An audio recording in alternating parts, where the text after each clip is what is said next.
Hello दोस्तों, मैं प्रेम प्रकाश आप सभी का स्वागत करता हूं अपने यूट्यूब चैनल फ्रंट एंड वाले पे।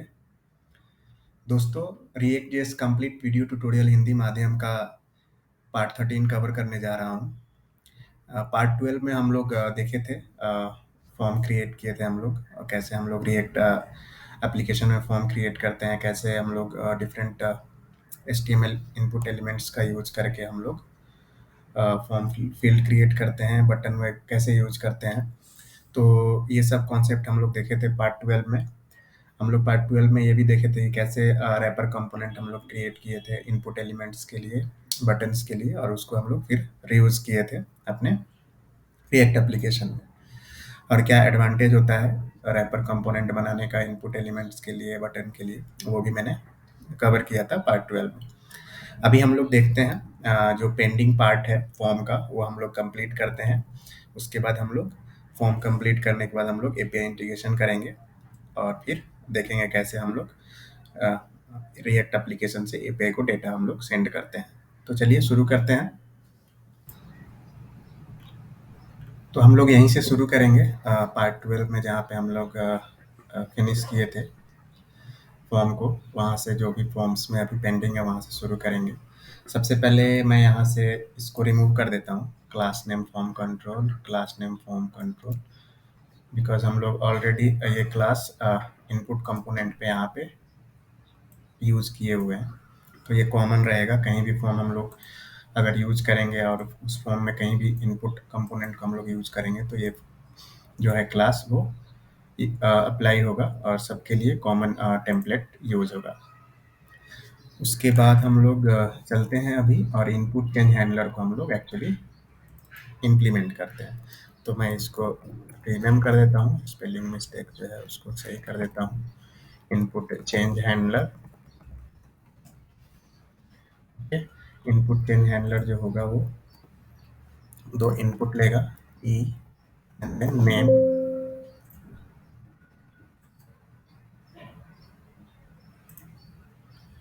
ई एंड नेम दो इनपुट यहाँ पे हम लोग पास करेंगे इनपुट चेंज हैंडलर को। उसके बाद यहाँ पे हम लोग इनपुट चेंज हैंडलर को यूज कर देते हैं।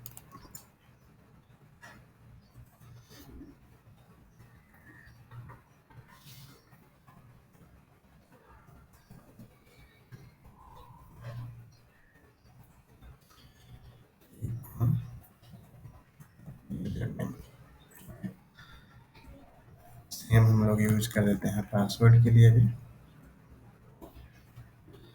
बस यहाँ पे नेम की जगह पासवर्ड हम लोग।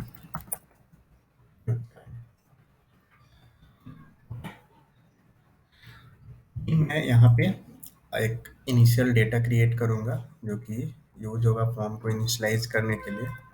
तो constant initial login form data equal to object, then इसके अंदर एक रहेगा लॉगिन फॉर्म यूजर नेम, फिर दूसरा ऑब्जेक्ट रहेगा पासवर्ड, थर्ड प्रॉपर्टी रहेगा जो कि इस फॉर्म के स्टेटस को होल्ड करेगा, दैट इज वैलिड। करेंटली जो फॉर्म है इनवैलिड है, तो इसलिए मैंने वैलिड फॉल्स कर दिया है। यूजर नेम में हम लोगों को क्या क्या प्रॉपर्टी देना है, तो वैल्यू देना है, एंड उसके बाद वैलिडेशन देना है। किस टाइप का वैलिडेशन हम लोग इस फील्ड पे अप्लाई करना चाहते हैं तो वो हम लोग यहाँ पे मेंशन करेंगे। रिक्वायर्ड ट्रू, अभी मैं सिर्फ रिक्वायर्ड ट्रू ऐड कर रहा हूँ, आगे हम लोग और भी ऐड कर सकते हैं इसमें। देन उसके बाद वैलिड प्रॉपर्टी रहेगा इस पर्टिकुलर फील्ड का, इनिशियली फॉल्स रहेगा। उसके बाद टस्ट फील्ड रहेगा जो कि इनिशियली फॉल्स रहेगा। Then placeholder, enter your name, sorry, enter your username, okay. Then एक और प्रॉपर्टी हम लोग यहाँ पे ऐड करेंगे नेम, जो कि सेम ये वाला रहेगा, ओके। सो एंड एक और प्रॉपर्टी रहेगा इसमें, जो कि टाइप बताएगा कि किस टाइप का ये फील्ड होगा। आई मीन जो इनपुट एलिमेंट हम लोग यूज करेंगे इस पर्टिकुलर फील्ड के लिए, वो किस टाइप का फील्ड इनपुट एलिमेंट यूज होगा। तो सेम कॉन्फ़िगरेशन हम लोग यूज करेंगे पासवर्ड के लिए। कुछ वैल्यू चेंज होगा यहाँ पे, लाइक टाइप जो हो जाएगा वो पासवर्ड हो जाएगा। इंटर योर पासवर्ड यहाँ पे हम लोग प्लेस होल्डर में करेंगे, और नेम में हम लोग पासवर्ड यूज करेंगे। अब ये इनिशियल डेटा हो गया, बट मुझे एक ऐसा भी वेरिएबल क्रिएट करना होगा जो कि अपडेट हो यूजर इंटरेक्शन के साथ। जैसे ही यूजर इनपुट एंटर करना शुरू करे तो स्टेट अपडेट हो, तो उसके लिए हम लोगों को यूज स्टेट यूज करना पड़ेगा, और उसका यूज करके एक वेरिएबल हम लोग क्रिएट करेंगे। तो यूज स्टेट का हम लोग यूज करते हैं, वेरिएबल क्रिएट करते हैं लॉगिन फॉर्म एंड सेट, एक सेटर फंक्शन बनाएंगे जो कि इसको अपडेट करेगा लॉगिन फॉर्म। देन हम लोग यूज स्टेट करेंगे, और यहाँ पे इनिशियल डेटा में हम लोग पास कर देंगे इनिट लॉगिन फॉर्म। अभी हमारा डेटा इनिशियलाइज हो जाएगा, लॉगिन फॉर्म जो होगा वो इनिशियल डेटा से इनिशियलाइज हो जाएगा। अभी इसको हम लोग यूज करेंगे यहाँ पे लॉगिन फॉर्म, जो हम लोग स्टेट वेरिएबल जो क्रिएट किए हैं यूज स्टेट का, उसको यहाँ पे यूज करेंगे। User name dot placeholder,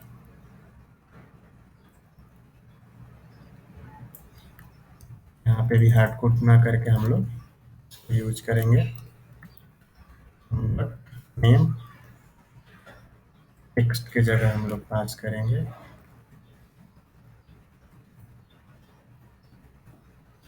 dot type, name की जगह हम लोग पास करेंगे डॉट नेम, एंड हम लोग पास करेंगे वैल्यू डॉट वैल्यू। अभी इनपुट कंपोनेंट पे अगर आपको याद होगा तो हम लोगों ने वैल्यू प्रॉपर्टी को ऐड, ओके ऑलरेडी हम लोगों ने ऐड किया हुआ है यहाँ पे, तो ठीक है। तो वैल्यू प्रॉपर्टी यहाँ से पास होगा। सिमिलर काइंड ऑफ इम्प्लीमेंटेशन जो है पासवर्ड के लिए भी रहेगा, बस हम लोग यूजर नेम की जगह हम लोग यहाँ पे यूज करेंगे पासवर्ड।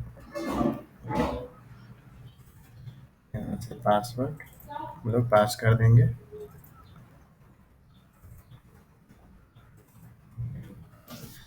ये हमारा हो गया। इंटरनल स्टेट का यूज करके हम लोग यहाँ पे अभी इम्प्लीमेंट कर दिए हैं दोनों इनपुट को। अभी यहाँ पे हम लोग अपडेट करेंगे, जैसे ही यूजर इनपुट एंटर करेगा हम लोग स्टेट को अपडेट करेंगे। तो उसके लिए सबसे पहले हम लोग करंट स्टेट है उसका कॉपी बना लेंगे, अपडेटेड लॉगिन फॉर्म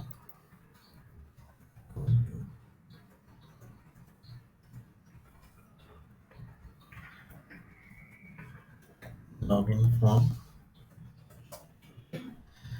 हम लोग अपडेट करेंगे updated login form, name use करेंगे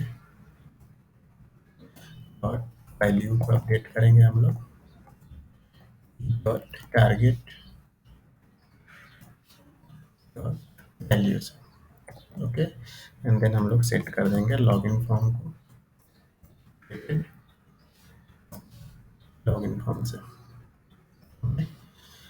यहाँ पे हम लोग इन करते हैं डॉट लॉग लॉगिन फॉर्म। अभी हम लोग चलते हैं ब्राउजर पे, देखते हैं क्या क्या चेंजेस हुआ है। सबसे पहले यहाँ पे पासवर्ड हम लोग यूजर नेम एंटर करेंगे, देन पासवर्ड एंटर करते हैं, और फिर देखते हैं साइन इन बटन पे क्लिक करने के बाद हम लोगों को कंसोल में क्या मिलता है, ओके। तो साइन इन पे क्लिक करने के बाद आप यहाँ पे देख पा रहे हैं फॉर्म सबमिट हो रहा है एक्चुअली, और फॉर्म सबमिट होने के बाद जो भी हम लोग वैल्यू एंटर किए हैं फॉर्म में वो यहाँ पे पेस्ट हो रहा है, कहाँ पे, यूआरएल में। तो हम लोगों को एक्चुअली ये बिहेवियर को क्या करना है, प्रिवेंट करना है। फॉर्म तो सबमिट करना है, बट हम लोगों को डेटा जो है यूआरएल में नहीं सेंड करना है, यूआरएल में पेस्ट नहीं करना है, बट हम लोगों को डेटा साइन इन का जो क्लिक हैंडलर है वहाँ पे यूज़ करना है एंड वहाँ से फिर हम लोगों को उसको एपीआई को सेंड करना है। तो हम लोग 2 तरीके से फॉर्म का जो बिहेवियर है उसको प्रिवेंट कर सकते हैं। एक तो ये कि आप जो बटन है, उस बटन को आप टाइप प्रोवाइड करो। बाय डिफ़ॉल्ट टाइप जो है वो सबमिट है, अगर हम लोग कुछ नहीं प्रोवाइड करते हैं तो। तो टाइप में हम लोग यहाँ पे प्रोवाइड कर देंगे एक्चुअली। तो टाइप प्रॉप को हम लोग यूज़ करेंगे, यहाँ पे पास कर देंगे हम लोग बटन। अगर आप सबमिट टाइप करोगे तो वो फॉर्म सबमिट होगा, फॉर्म का डिफ़ॉल्ट बिहेवियर काम करेगा। आप सबमिट का भी यूज़ कर सकते हो। उस समय आपको क्या करना होगा, आपके बटन के क्लिक हैंडलर पे आपको ई डॉट प्रिवेंट डिफ़ॉल्ट करना होगा। आई मीन जो फॉर्म का जो डिफ़ॉल्ट बिहेवियर है उसको आपको अ, प्रिवेंट करना होगा यूजिंग प्रोग्राम एक्चुअली। तो वो भी आप कर सकते हो, या फिर आप बटन का टाइप चेंज करके सिर्फ बटन कर दो आप, तो जो फॉर्म का जो डिफ़ॉल्ट बिहेवियर है वो यहाँ पे नहीं अप्लाई होगा। तो अभी देखते हैं हम लोग, चलते हैं ब्राउज़र में और इसको लॉगिन पे जाके फिर से रिफ्रेश कर देते हैं, पासवर्ड एंड देन हम लोग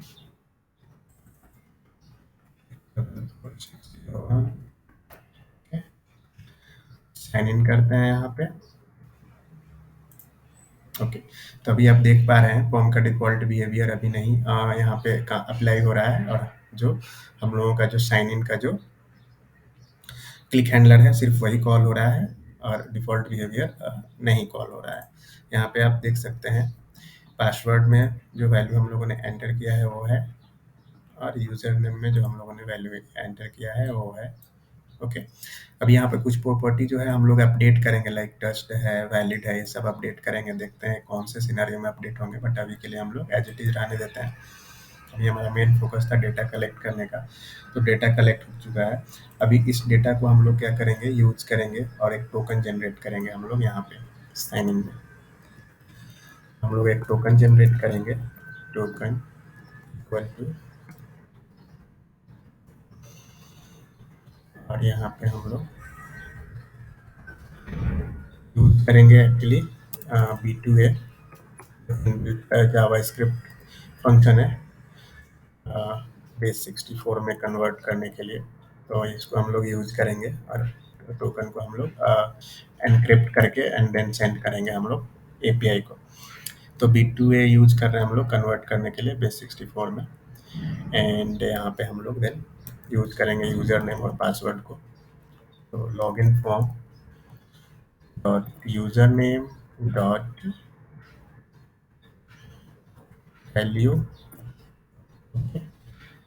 and username dot login form dot username dot sorry, password dot value use करके हम लोग क्या करेंगे, टोकन जनरेट कर लेंगे। अभी देखते हैं टोकन कैसे जनरेट हो रहा है। Console dot log token. अगर आप यहाँ पे साइन इन पे क्लिक करोगे तो आपको जनरेटेड टोकन दिखेगा। तो ये रहा टोकन, जो भी आप यहाँ पे हम लोगों ने यूजर नेम में और जो पासवर्ड हम लोगों ने यहाँ पे एंटर किया है उसका यूज करके टोकन जनरेट हो चुका है।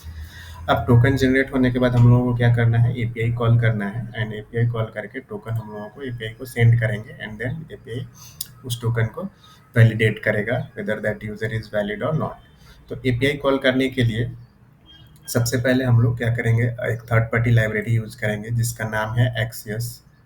बहुत ही फेमस लाइब्रेरी है रिएक्ट एप्लीकेशन के लिए एक्सियस। जब कभी भी आप रिएक्ट एप्लीकेशन पे काम करोगे, आइदर रिएक्ट और रिएक्ट नेटिव, एक्सियस जो है वो बहुत वाइडली यूज होता है, बहुत ही फेमस लाइब्रेरी है। तो सबसे पहले हम लोग क्या करते हैं, एक्सियस को इंस्टॉल कर लेते हैं।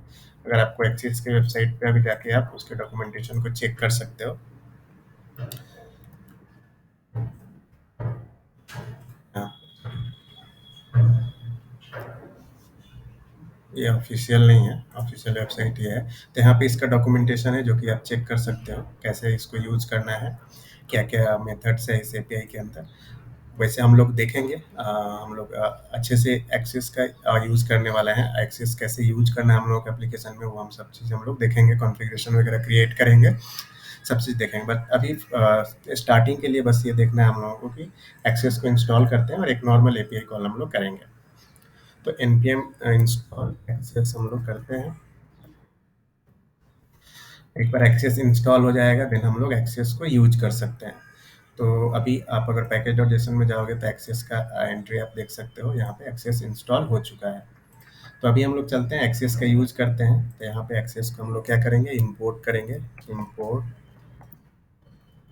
Access from axios. ओके,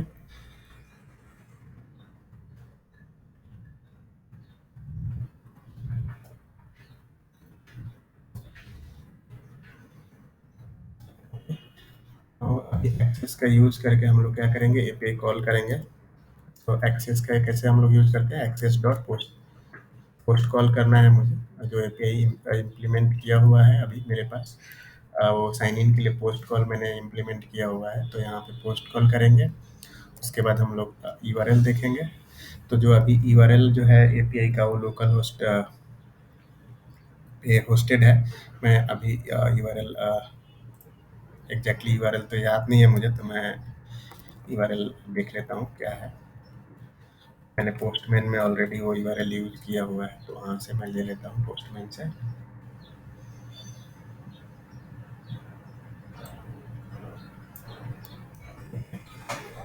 अभी मेरे पास यूआरएल आ चुका है। यूआरएल यहाँ पे API slash auth slash sign in. Okay, then उसके बाद हम लोग क्या करेंगे,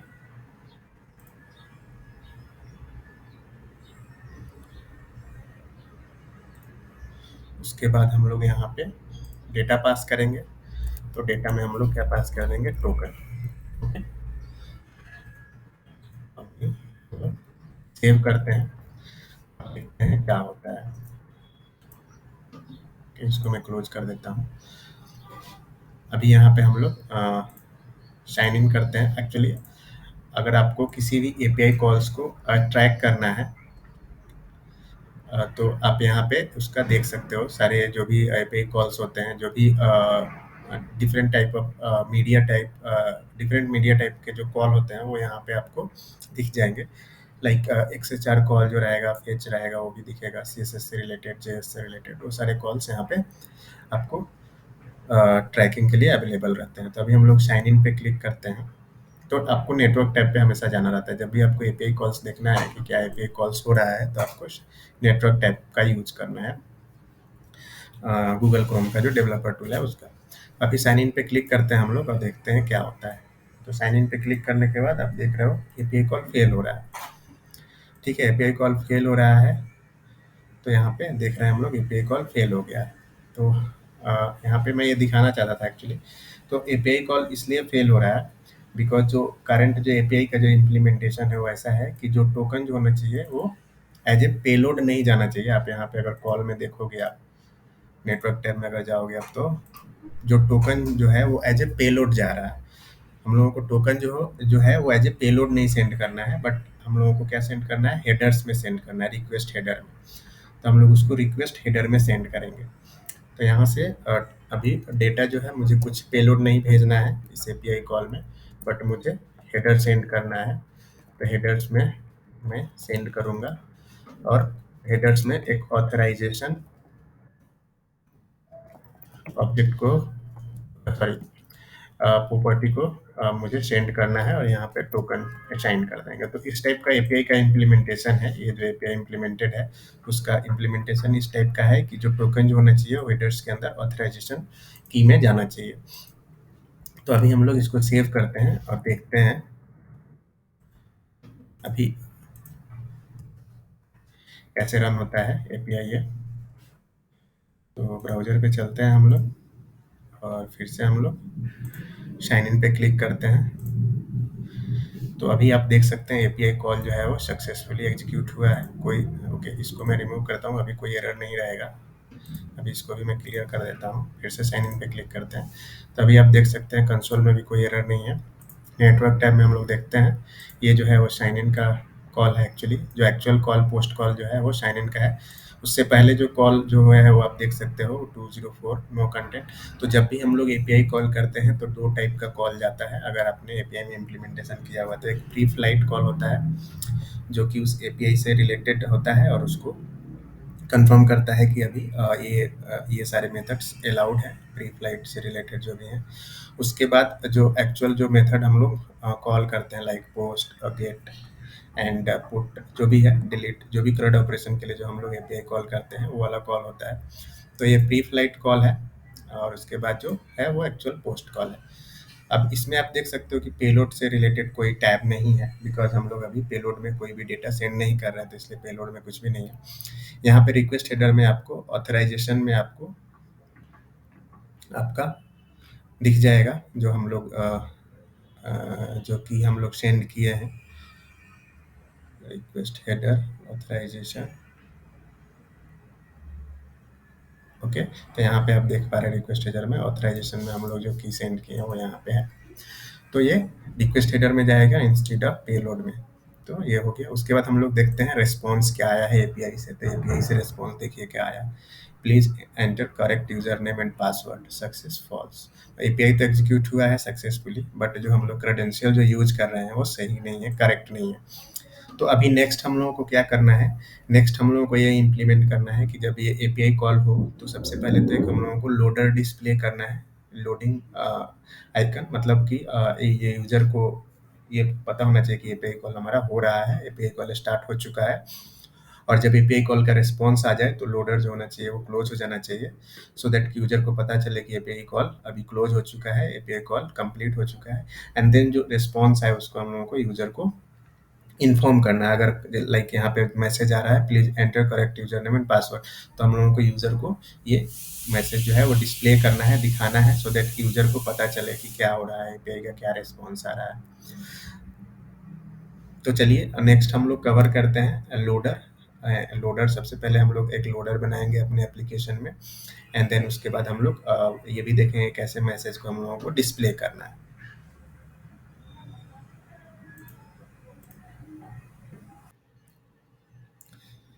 यहाँ पे शेयर्ड फोल्डर में हम लोग क्रिएट करते हैं एक loader. Okay,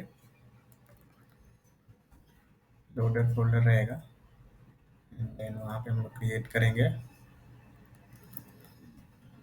loader dot component dot S. Okay, यहाँ पे हम लोग कुछ बूटस्ट्रैप के प्री डिफाइंड क्लास हम लोग यूज करेंगे लोडर क्रिएट करने के लिए। import react from react and constant rm loader equal to tops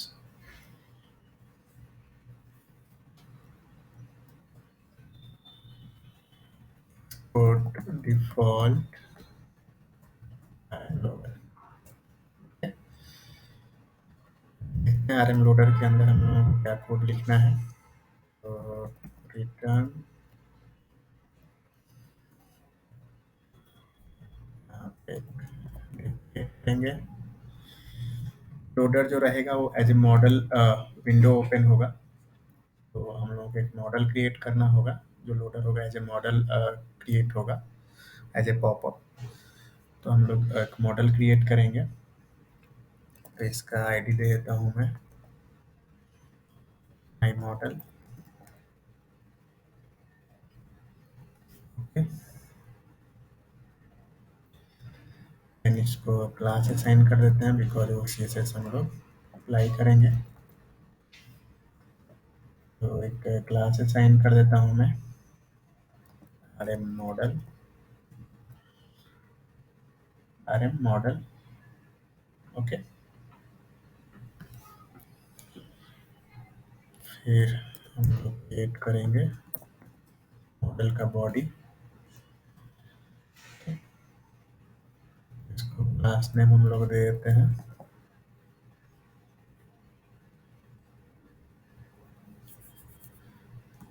RM model content. इसके बाद हम लोग ऐड करेंगे और div और उसको यूज करेंगे as a modal body RM modal body class यहाँ पे यूज कर देंगे हम लोग। ओके, फिर यहाँ पे हम लोग यूज करेंगे div क्लास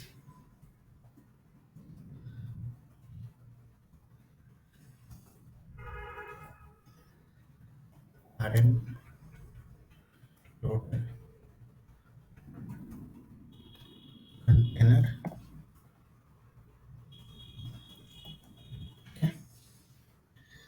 यहाँ पे हम लोग लोडर से रिलेटेड कोड हम लोग लिखेंगे।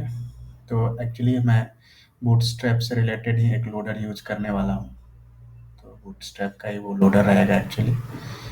तो हम लोग वो बूटस्ट्रैप के डिफरेंट क्लासेस को हम लोग यूज करेंगे लोडर क्रिएट करने के लिए।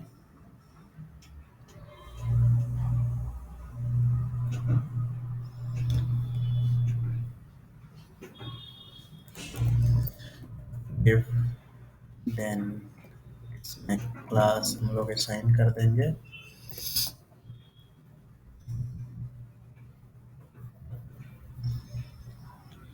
Class name equal to spinner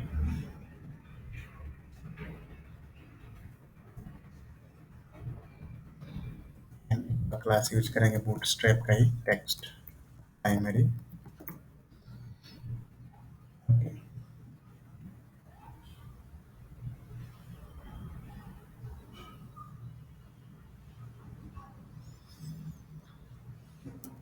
फिर यहाँ पे हम लोग स्पैन यहाँ पे loading, और यहाँ पे हम लोग क्लास असाइन कर देंगे स्पैन को bootstrap class spinner sorry SR only. ये सारे बूटस्ट्रैप से रिलेटेड प्री डिफाइंड क्लास है, तो उसको यूज करके हम लोग लोडर क्रिएट करना एक्चुअली। ओके, तो ये हमारा लोडर है। अभी यहाँ पे हम लोग एक CSS फाइल क्रिएट करेंगे और जितने भी क्लास हम लोग डिफाइन किए हैं वो सारे क्लास का CSS हम लोग यूज करेंगे एक्चुअली बूटस्ट्रैप से loader dot component dot CSS। तो यहाँ पे मैं CSS एक्चुअली कॉपी कर लेता हूँ बूटस्ट्रैप से। तो यहाँ पे CSS मैं पेस्ट कर दे रहा हूँ। यहाँ पे बस कुछ चीज़ें हम लोगों को चेंज करना है।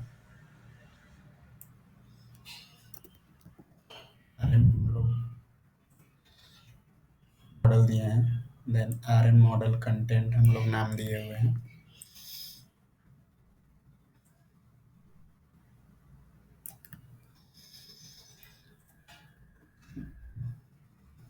देन है RM मॉडल बॉडी। तो ऑलरेडी ये CSS मेरे पास था, मैंने किसी और प्रोजेक्ट में यूज किया हुआ था, तो उसी को हम लोग यहाँ पे यूज कर लेते हैं।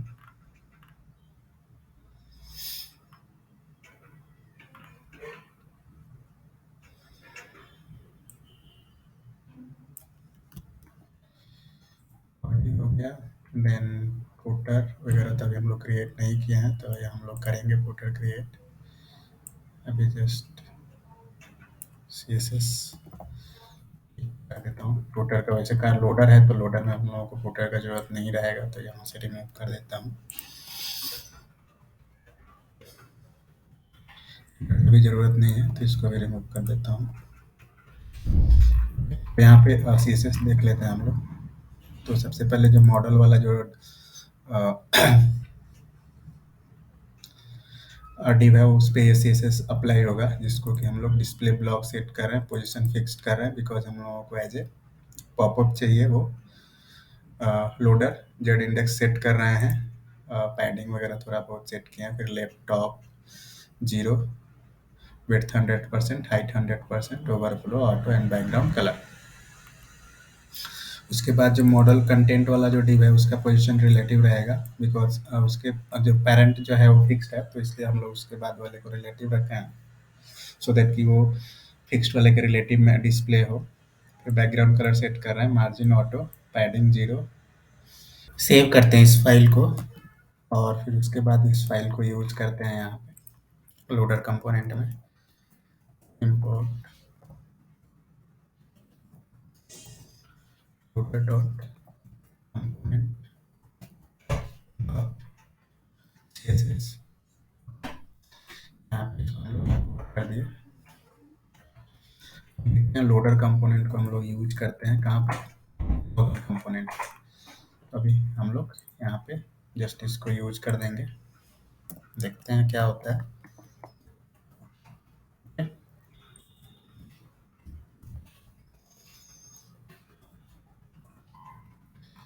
लोडर यहाँ पे यूज कर दिए, चलते हैं ब्राउजर पे, देखते हैं क्या डिस्प्ले हो रहा है। ओके, तो अभी आप यहाँ पे देख पा रहे हैं लोडर हमारा डिस्प्ले हो रहा है।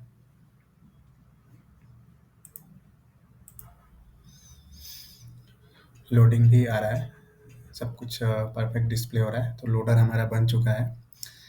अभी इसमें लोडर में थोड़ा और इसको अच्छे से हम लोग बनाते हैं।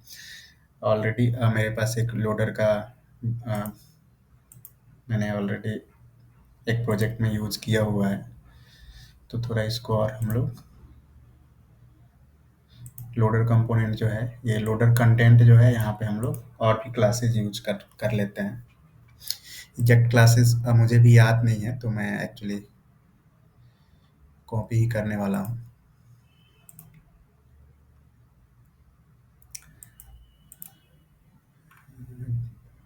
बस 2 मिनट मैं कॉपी कर लेता हूँ।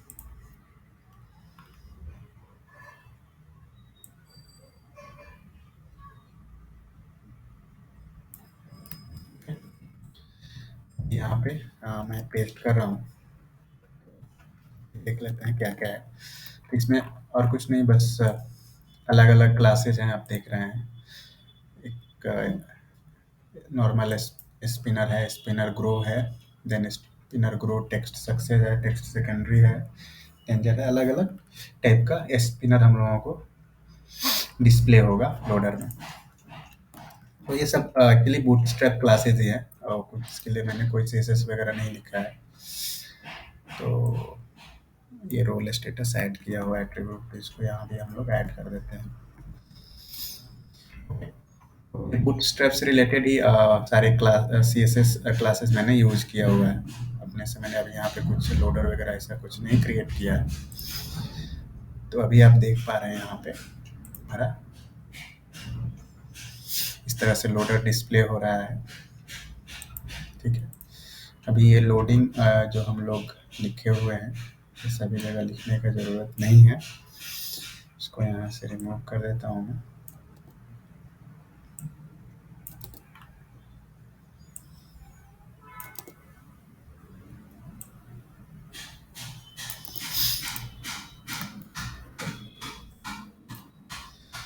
अभी हमारा लोडर यहाँ पे डिस्प्ले हो रहा है। ओके,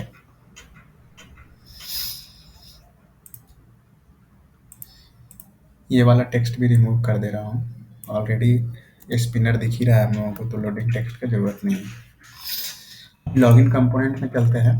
अभी इस लोडर को हम लोग क्या करेंगे, कंडीशनल रेंडरिंग करेंगे एक्चुअली। तो हम लोग जैसा कि देखे थे कंडीशनल रेंडरिंग कैसे करते हैं रिएक्ट में, तो हम लोगों को इसको कंडीशनल रेंडरिंग करना है, बिकॉज ये लोडर हमेशा नहीं दिखना चाहिए। जब एपीआई कॉल हो तभी दिखना चाहिए, उसके बाद ये नहीं दिखना चाहिए। तो हम लोग क्या करेंगे, एक बुलियन वैल्यू क्रिएट करेंगे, एक बुलियन वेरिएबल क्रिएट करेंगे यहाँ पे हम लोग, लोडिंग सेट लोडिंग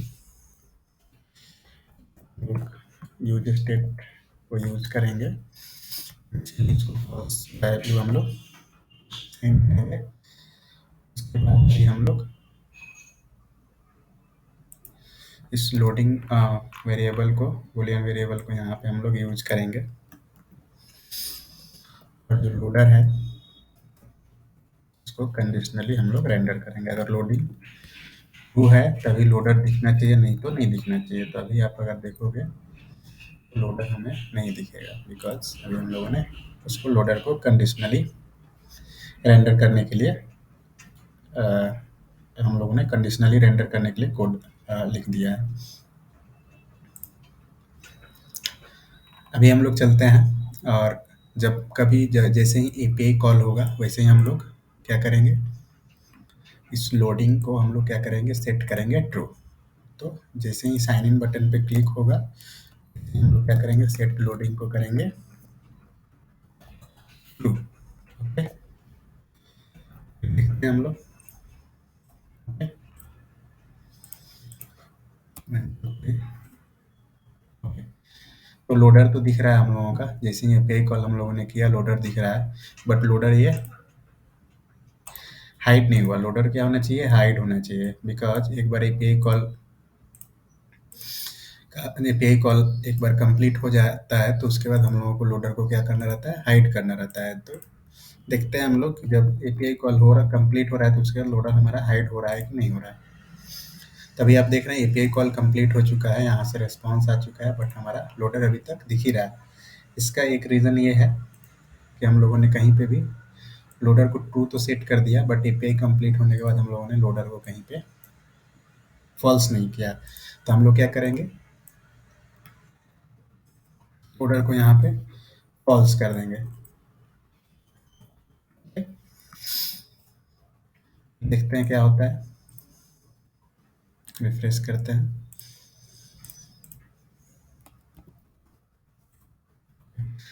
अभी लोडर डिस्प्ले ही नहीं हो रहा है। इसका रीज़न ये है कि हम लोग यहाँ पे सेट कर रहे हैं और यहाँ पे इसको हाइड कर रहे हैं, तो कैसे दिखेगा लोडर हम लोगों को।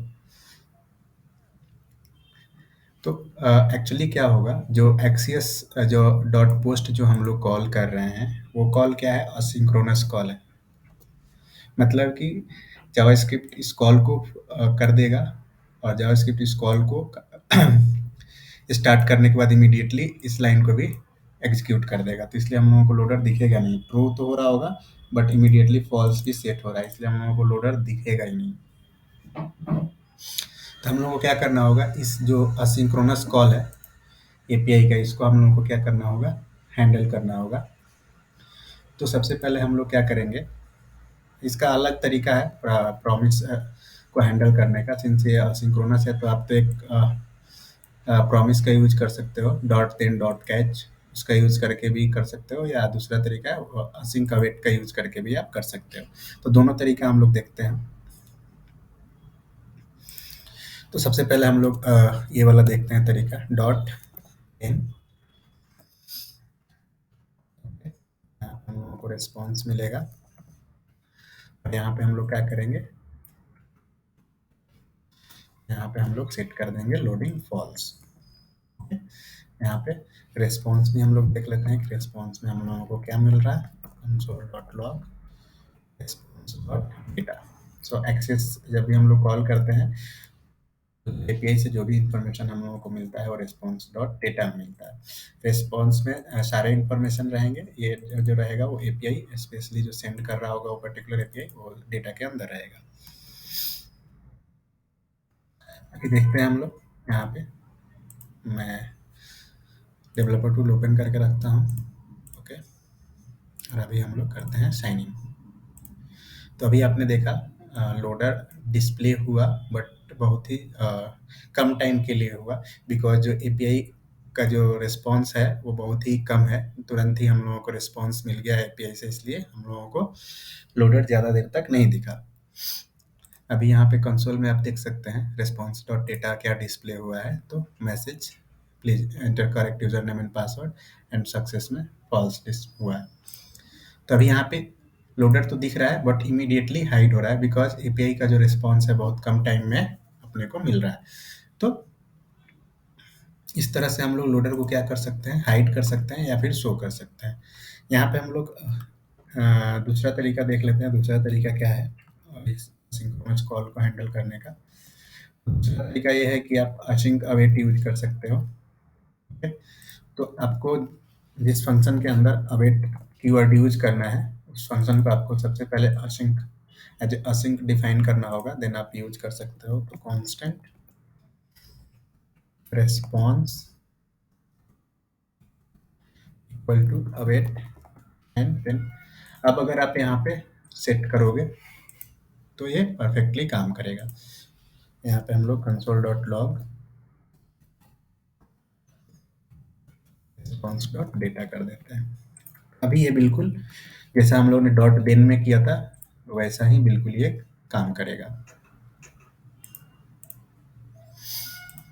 रिफ्रेश कर सॉरी रिफ्रेश कर देते हैं और उसके बाद हम लोग देखते हैं यहाँ पे। ओके, तो लोडर डिस्प्ले हुआ बट इमीडिएटली हाइड भी हो गया और कंसोल में हम लोगों को मैसेज भी दिख रहा है रिस्पॉन्स डॉट डेटा का। तो असिंक अवेट का यूज करके भी हम लोग यहाँ पे असिंक्रोनस कॉल को हम लोग प्रॉमिस को हम लोग हैंडल कर सकते हैं। यहाँ पे अवेट जहाँ भी अवेट कीवर्ड मिलेगा जावा स्क्रिप्ट को वहाँ पे वो एग्जीक्यूशन को स्टॉप कर देता है एंड वेट करता है इस प्रॉमिस को रिजॉल्व होने का। आइदर वो रिजॉल्व होगा सक्सेसफुली और आइदर रिजॉल्व होगा विथ एरर। तो वो हम लोग उसके बाद ही वो नेक्स्ट लाइन पे एग्जीक्यूशन के लिए आता है। तो इस तरह से हम लोग हैंडल कर सकते हैं असिंक एंड अवेट का यूज करके। अब इसमें आपको अगर एरर सिनेरियो हैंडल करना है तो आपको क्या करना होगा, ये सारे कोड को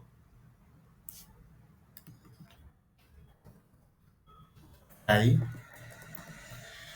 अंदर मूव करना होगा एंड कैच में आपको एरर कैच करना होगा। तो जब कभी भी आपका ये एपीआई कॉल अगर फेल होगा, अगर किसी भी रीजन से अगर फेल होता है तो वो कैच के अंदर आएगा। तो इस तरह से हम लोग कैच कर सकते हैं एरर सिनेरियो को। यहाँ पे भी हम लोगों को लोडर को क्या करना होगा, हाइड करना होगा। तो एपीआई कॉल एक बार क्या होगा अपना ट्रू हो जाएगा, जिसको हम लोग बाहर सेट कर सकते हैं। बट एज सुन एज हम लोग साइन इन बटन पे क्लिक करेंगे एपीआई कॉल हमारा लोडर डिस्प्ले होने चाहिए।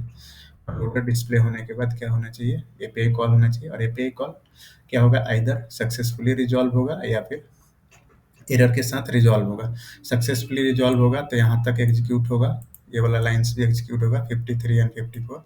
बट अगर एरर के साथ एग्जीक्यूट होगा तो इस लाइन पे नहीं आएगा, वहां से वो डायरेक्टली चला आएगा कैच के अंदर और यहाँ पे आके लोडर को हाइड करेगा वो। तो इस तरह से हम लोग एक्सियस का यूज करके एपीआई कॉल करते हैं। कैसे हम लोग लोडर डिस्प्ले करते हैं, ये सब चीज़ हम लोग अभी ये सारे टॉपिक हम लोग यहाँ पे अभी देख चुके हैं। अभी हम लोग क्या करेंगे, एक्सिस का जो implementation actually real time application में जैसा कि हम लोग यहाँ पे भी इम्प्लीमेंट कर रहे हैं। This is not a good practice कि आप एपीआई कॉल का सारा कोड आप यहाँ पे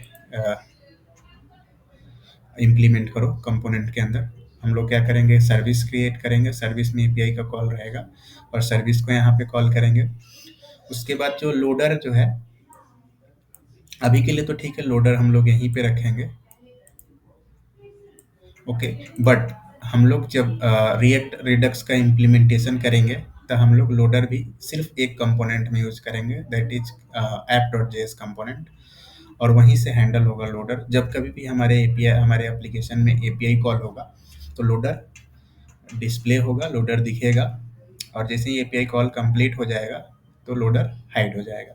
तो हम लोगों को बार बार ये कोड नहीं लिखना पड़ेगा लोडर को दिखाने का, लोडर को हाइड करने का। बस हम लोग एक बार ऐप डॉट जेएस में उसको इम्प्लीमेंट करेंगे एंड देन उसके बाद कहीं से भी एपीआई कॉल ट्रिगर होगा वो लोडर हम लोगों को दिखेगा। तो हम लोग देखेंगे वो कैसे इम्प्लीमेंट करना है, बट उससे पहले हम लोग क्या करेंगे, एपीआई कॉल को हम लोग कहाँ मूव करेंगे, सर्विस में मूव करेंगे, सर्विस क्रिएट करेंगे, सर्विस में मूव करेंगे और एक्सियस का हम लोग कॉन्फ़िगरेशन क्रिएट करेंगे। सो अभी क्या कर रहे हैं हम लोग, एक्सियस को यहाँ पे डायरेक्टली हम लोग एक्सियस डॉट पोस्ट कर रहे हैं एंड यहाँ पे ऑथर हेडर्स वगैरह यहाँ पे हम लोग पास कर रहे हैं।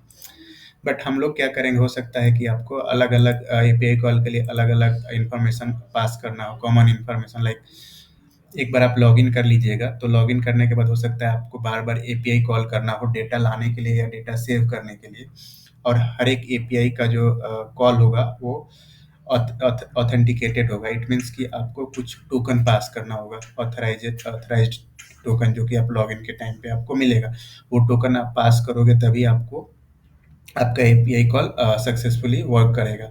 तो वो जो टोकन है वो हम लोग हर एक एपीआई कॉल में बार-बार ना पास करके हम लोग एक कॉमन जगह पे पास करेंगे जो कि सारे एपीआई के लिए एप्लीकेबल रहेगा। तो हम लोग कैसे कर सकते हैं, उसके लिए हम लोगों को एपीआई इंटरसेप्टर क्रिएट करना होगा। तो ये सब चीज़ हम लोग देखेंगे जब हम लोग एपीआई कॉन्फ़िगरेशन, एक्चुअली एपीआई का कॉन्फ़िगरेशन हम लोग क्रिएट करेंगे एक्सियस का यूज़ करके एंड देखेंगे कैसे एपीआई इंटरसेप्टर हम लोग क्रिएट करते हैं और फिर वहाँ से एपीआई का एक्चुअल इंटीग्रेशन हमारा कंप्लीट हो जाएगा। तो अभी आप ये समझो कि एपीआई का 50% हम लोग बेसिक देख चुके हैं, मतलब ये बेसिक इम्प्लीमेंटेशन था कि कैसे हम लोग एपीआई कॉल करते हैं। बट एक्चुअल प्रोजेक्ट लेवल पे कैसे हम लोग एपीआई को इम्प्लीमेंट करते हैं, कैसे एपीआई का कॉन्फ़िगरेशन क्रिएट करते हैं, ये हम लोग देखेंगे नेक्स्ट पार्ट में। तो दोस्तों तब तक के लिए आप लोगों का बहुत-बहुत धन्यवाद मेरे यूट्यूब चैनल फ्रंट एंड वाले से जुड़ने के लिए। दोस्तों आप सभी से मैं रिक्वेस्ट करूँगा कि आप लोग मेरे चैनल को ज़्यादा से ज़्यादा सब्सक्राइब कीजिए सो दैट कि मैं जब कभी भी वीडियो अपलोड करूँ तो आपको ऑटोमेटिक नोटिफ़िकेशन मिलता रहे, कोई भी वीडियो आप मिस ना करें। और जितने भी वीडियोज़ मैं अपलोड कर रहा हूँ, अगर आप उस वीडियोज़ को देख रहे हैं तो प्लीज़ लाइक और शेयर ज़रूर करें। जितना ज़्यादा आप लाइक कीजिएगा उतना मुझे मोटिवेशन मिलेगा। Thank you so much. Take care.